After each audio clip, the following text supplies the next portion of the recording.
Welcome to CEC Gurukul lectures.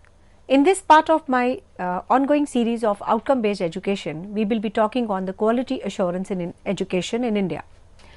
The quality assurance is a systematic process of development, review, evaluation and control of educational outcomes and the programs and the process, and the entire system governing the academic quality to ensure the acceptable standards of education outcomes and evolving are being maintained or not.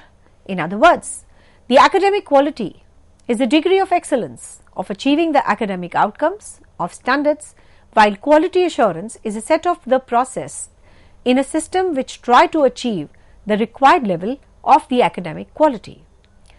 Now, let us discuss that because of what there are hurdles and the problems in the education system: the lack of resources, accountability, ghost schools, less budget, untrained teachers, poverty, child labor and extremely low level of public investment is primarily the major reasons for not achieving the academic excellence. Not only this, the poor quality of the management, the monitoring mechanism, the supervision and teaching and insufficient financial input are majorly the reasons for not achieving the excellence in India. So, let me discuss in this part some of the major issues relating to quality assurance in Indian education system, which are very important to be discussed. And if you are able to counter these challenges and the issues, day is not far that we will be able to achieve the benchmarking and excellence in higher education. So, let us discuss these issues one by one. The first is, most important is a leadership. Who do you seriously emphasize? That is the importance of invest in the quality culture. And the quality do not reflect their intentions and the initiative engagement, especially of the top management levels, and their responses do not reflect the quality issues. Their involvement in prioritization, investment for producing and improving the quality is most important aspect to ensure the quality standards are achieved, and merely walk and talk is not going to solve the purpose relating to the quality issues. We have to really work hard to achieve the excellence. Merely talking on an issue is not going to solve the purpose. And here, what I feel is most important role is in regard to the Vice Chancellor, Registrar, Principals, Directors and the head of the institutions for leading the quality assurance program, and quality assurance department on their own cannot become fully effective if there is no sponsorship from the top management. The second is weak accreditation bodies and external quality assurance agencies.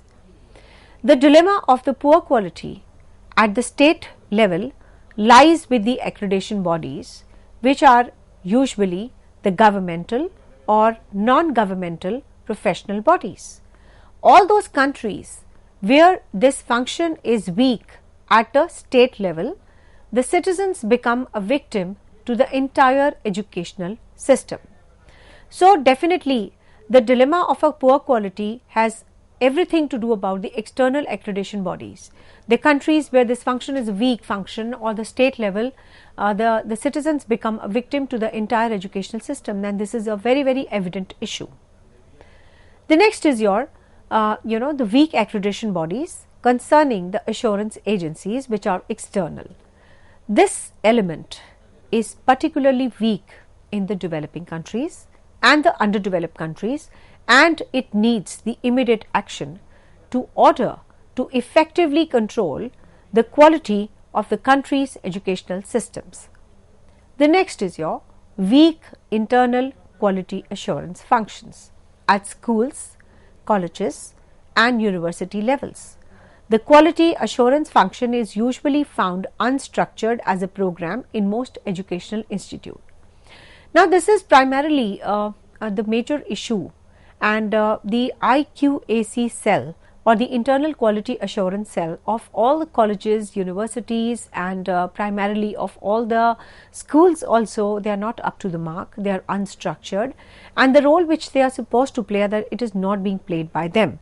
So hence the problem is magnified, that is, we have to strengthen the IQAC cell, empower them, give lot of budget to them so that they can strive towards excellence. And of course, the quality assurance issues in India, there are many universities who are required to have a department or a quality enhancement cell. In some developing countries, however, it is revealed that there are very few where this department is fully functional or effective to deliver a truly quality assurance function which is powerful enough to sustain the quality. So this is another dilemma and a problem, that what role the internal quality assurance cell has to play, it is not being played. What powers they are supposed to have, they are not empowered, and they are there for the heck of it, but when you talk about the functioning of the IQAC cell, it is not up to the mark, and definitely the overall functioning is not able to sustain the quality standards of any higher education institutes. Another problem which we pursue and perceive is a focus on the documentation. Every now and then the accreditation bodies like National Board of Accreditation, the NAC, they come out with the various frameworks, various upgrading, various standard operating documents and procedures, changes in the way the accreditation is done, the revised accreditation framework. So this puts all the higher education institutes and whosoever is going for the accreditation under a big question mark. Why so? Because they have to gather the work accordingly, they have to do the documentation accordingly. So the focus is not on the quality assurance, it is more on the documentation, and this is the reality, that it is being observed that the focus nowadays is on the documentation for the requirement of the quality assurance agencies, for the accreditation bodies, rather than on building a quality culture. So they are moving towards just the documentation part. They are just moving towards gathering the documents like the geotag pictures, the proofs which states that whatever they have mentioned in the self-study report is correct or not. So they are totally engrossed in just collection and the documentation part, rather than of actually upgrading the quality assurance and the quality accreditation standards in that higher education institute. And it is observed that a lot of focus is given by the universities, in particular on the documentation for fulfilling the documentation requirement of the accreditation bodies, rather than building a quality culture, and a little intention on the true implementation and day-to-day practices or the culture of the organizations. So this includes the timely reviews, the peer reviews, the monitoring and controls of the processes, and the key performance indicators and the compliance to set the procedures and the standard operating procedures. Another problem which we face today is on the quality is used as a slogan only. Now, moving on, explanation part of this. The quality is used as a slogan only, and in many institutes, the quality has become a buzzword where it is found in abundance in the institutional vision, mission, advertisement, catalogue, posters, speeches, public media, social media, etc. So they talk about the quality, but it is merely in abundance in relation and is evident on these aspects only, but not on the true parallels. In many institutions, they invest on their building and other artifacts and the physical infrastructure, and there are very little on the development of the teachers and the others and other academic process. So this is the biggest problem, that the real nuances and the meaning of having the quality is not achieved, and this is the very purpose of the defeat of the quality assurance in the contemporary higher education organizations. Many institutions, as I have already addressed, they spend a lot of money. A budget is highly inclined towards making of the infrastructure, putting some artifacts, beautifying it, etc. But having only the infrastructure is not going to upgrade the standards. We need to upgrade the teachers also. We need to give them a high level of training and upgrading their quality standards also to achieve the academic excellence. The next is ineffective and irrelevance or unaligned student learning outcomes. Ineffective, irrelevant or unaligned student learning outcomes. Many class teachers are found to have written the course objectives in the course introduction, but very few have written the SMART learning outcomes, which are subsequently used for monitoring and evaluation by their educational system. So, this ineffective and unaligned students' learning outcomes, that is what they are supposed to achieve and what they are actually achieving, what the statement says and what the action is, there is no alignment, there is complete incoherence, there is no relativity, there is no connection, there is a completely disconnect, and so hence we can say that the ineffective and irrelevant and unaligned student learning outcomes is primarily one of the major reasons for a failure of the higher education institutes, and they are not supposed to do the way they are doing, but they are supposed to align what they want their students to learn. The teaching learning pedagogies, they have to be in line with each other, they have to be aligned, they have to be relevant rather than irrelevance and unalignment, which is nothing but a defeat of the very purpose of the establishment of the higher education institutes for which they have been established.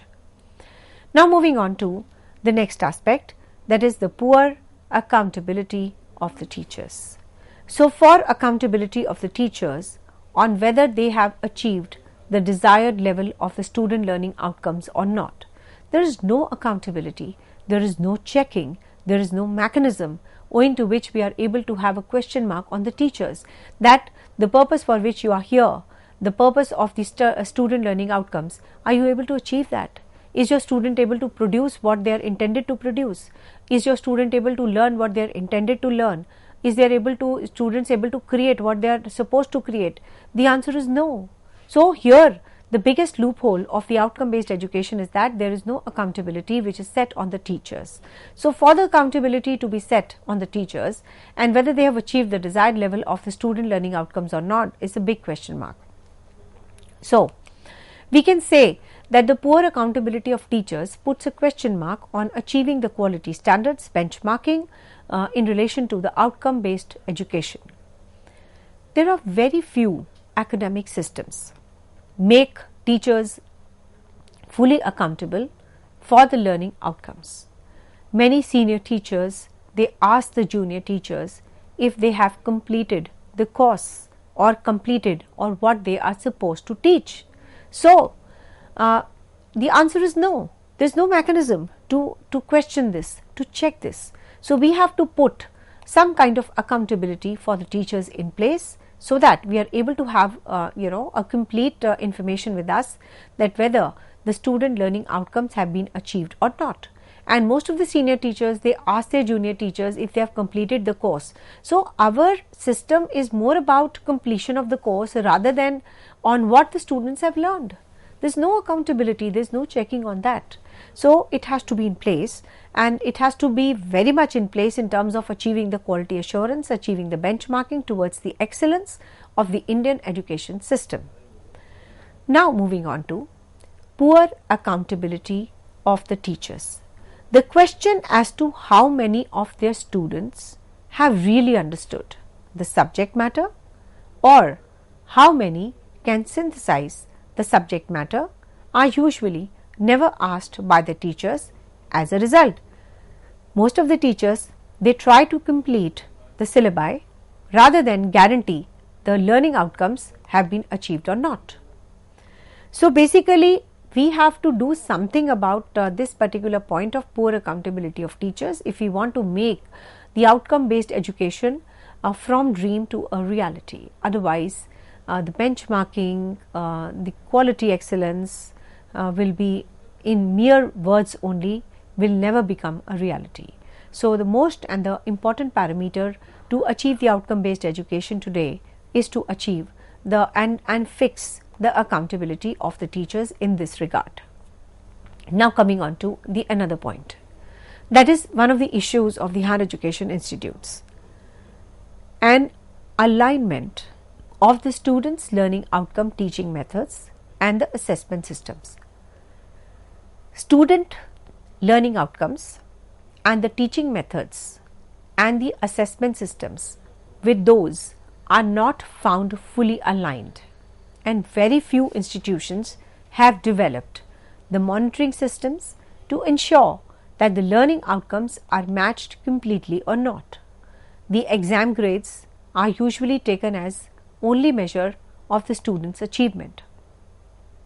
The process to ensure that the students' learning objectives are aligned with the teaching methods and the assessment tools are usually ineffective in many cases. Now moving on to another issue of achieving the education and benchmarking in the higher education. The standard operating procedure, the basic operating procedure are not followed on a regular basis. The SOP, that is the standard operating procedure, basically operating procedures of the institutions are not consistently followed by the students. Teachers and even the administrative staff of the institution, they do not feel that the compliance with the standard is adequate or not. There are certain, it includes certain key process such as canteen, hostel facility, security, administration, etc., as well as a support and the extracurricular process. The most important aspect is weak institutional and the process system to manage the quality issues. To manage the quality problems, there is a need for an efficient institutional structure and the process, and that is how it is very important to achieve the quality standards and to achieve the benchmarking as far as the higher education is concerned. Let me now give you a recap of various issues which we have discussed in this series of quality assurance issues in education, because they are most important issues which have to be addressed. It has to be prioritized, it has to be achieved. Merely walk and talk is not going to make a substantial difference. We emphasized the role of the top management, be it a vice chancellor, be it a principal, director, head of the institutions. They have to play a pivotal role. You have to earmark a substantial budget in relation to this, and you have to put the internal quality assurance cell in place, empower it, and the elements is particularly weak in developing countries and developed countries as compared to developed countries. So we have to effectively control the quality of the educational institutes in India. We have to completely swap the weak IQAC cell with a strong IQAC cell, and the focus should not only be on the documentation, it should be on the actual nuances of upgrading the quality assurance of the organization towards benchmarking and excellence. And of course, if you keep focusing on the documentation, the real nuance of the quality in education is marred, and it should not be a mere slogan, and it should not only be reflected in the advertisement, catalog, posters and speeches. It should reflect in the real parlance also. And not only this, we have to align what our students have achieved after the completion of the course with the teaching learning pedagogies. That is, you have to align the student learning outcomes with that of the teaching methods in place, and we have to fix the responsibility of the teachers who are responsible to carry on with the process. And if we make them fully accountable, the learning outcomes are really achieved, and the poor accountability of teachers has no place in the modern outcome based education setup. And of course, unalignment of the learning outcomes with that of the assessment methods, with that of the teaching methods, can create a big problem, because if you see the Indian context, we only see the exam grades, and they are usually taken as the only measure of the student achievement, which is wrong. There are some other parameters which have to be kept in mind to understand and to place the student performance rather than just having the scores of the exams. The process to ensure that the students' learning objectives are achieved and aligned with the teaching methods and assessment tools are usually ineffective in many cases. Then moving on to the SOP, that is the standard operating procedure, that is the basic operating procedure of institutions are not consistently followed by the students, and the teachers and even the administrative staff of the institution do not feel the compliance with the system is adequate or not. And of course, it includes the key process like canteen, hostel, security, administration, extracurricular activities, etc. Last but not the least, the weak institutional and the process systems to manage the quality issues. To manage the quality problems, there is a need for an efficient institutions and the process in place. The quality assurance must be specified as a feature of the academic process portion, a bare minimum infrastructure as a department or a team to take care of the quality assurance, with a quality assurance manual and a complete framework or a procedure to define the role and activities of the people involved in QA program, that is the quality assurance program. Now I am coming on to the most and the pertinent part, what role of the teacher is there in quality enhancement. The teachers are the crucial elements of preparing the young people not only to face the future with confidence, not build it with the purpose of accountability. Education is a dynamic process of the human development and empowerment. The teachers' education has been widely advocated as a single important ingredient in the social, economic, political, cultural development and developed and developing society. Teachers without quality can be judged as a man without a mind. The quality of the teacher education depends basically on a number of factors like infrastructure, learning environment, teaching learning methods, etc. The teacher's participation with demand of changing society. The quality enhancement in teachers' education is a deliberate process of change that leads to improvement. The quality teaching must be thought of dynamically in light of the contextual shifts in the higher education environment. The studies are becoming internationalized. Now is the time for everyone us to change, join hands, achieve the global standards. And the higher education is being asked to contribute to the new areas like innovation, civic, regional development, and in order to produce an appropriately skilled workforce to meet the challenges of the 21st century.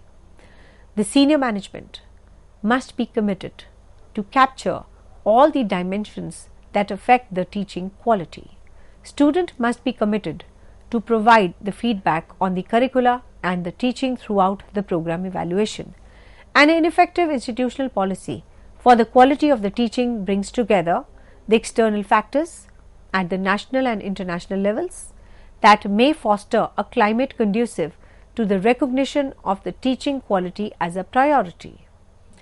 Internal institutional factors like institutional context and the subject circumstances like appointment of a new chief executive that are likely to affect the pace of development of the quality initiatives. The leadership at the executive levels is a success factor.